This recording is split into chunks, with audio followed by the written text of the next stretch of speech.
show you how to solve the sigma notation. So, the formula of sigma notation. So, for you to understand better, I will give you an example. Wondering where did I get this 6, 12, 18, 24. We'll just multiply this. Then you add, and this is the answer. N equals 1. So, let's start with 1, then and before. So let's balance ko. Dili mo ko na naman no. Hindi raming page. Walay ka iba ko. Let's discuss the property of sigma notation. The sigma notation has many properties, and so this property is a sum of difference property. So this property is you can split addition or subtraction inside into two separate sigmas. And here are the example. Example 1 is submission 3 and the submission I is equals to 1. And the quantity 2 sub I plus 3 quantity. So this is the given for the sum. And the difference we discussed. Here are the example number 1. A submission to 3 and submission 1 and submission I is equals to 1. Quantity 2 sub I plus 3 quantity. So this is the given for the sum, and the difference we discussed later. So this is the following to how to solve the sum for this given.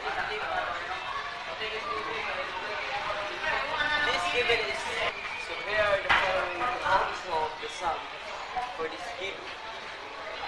So for the following solution, this submission 3 and submission I is equals to 1. Let's substitute this into submission 3 and submission I equals to 1 in this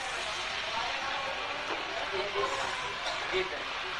Before this 2 sub I, let's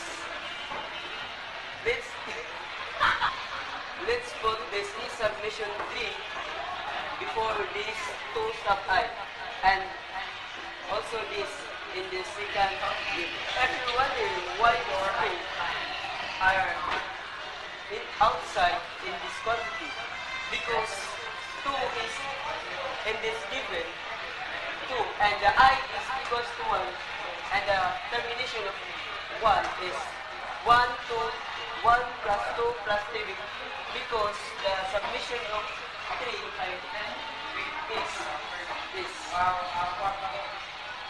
Let's continue. We go to the step 3. So this question is bring down 2, and let's add this 1 plus 1 plus 2, 1 plus 2 plus 3 is equals to 6, quantity 6, and plus 3 times 3 is equals to 9. So that's solve the step 4. 2 times 6 is equals to 12, plus bring down 9.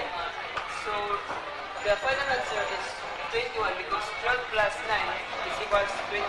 So this is the final answer for the sum. Hello everyone. Hello everyone. So we did this video 2.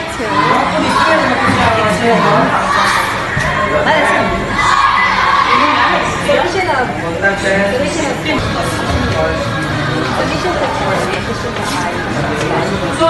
quantity I.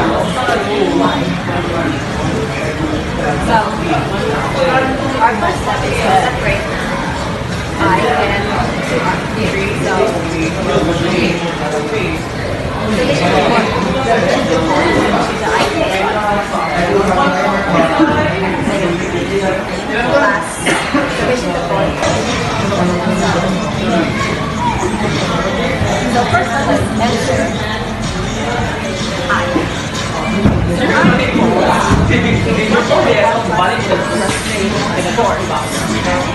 Equals to 10. And this is I. 1 plus 2 plus 3 plus 4 equals 2. And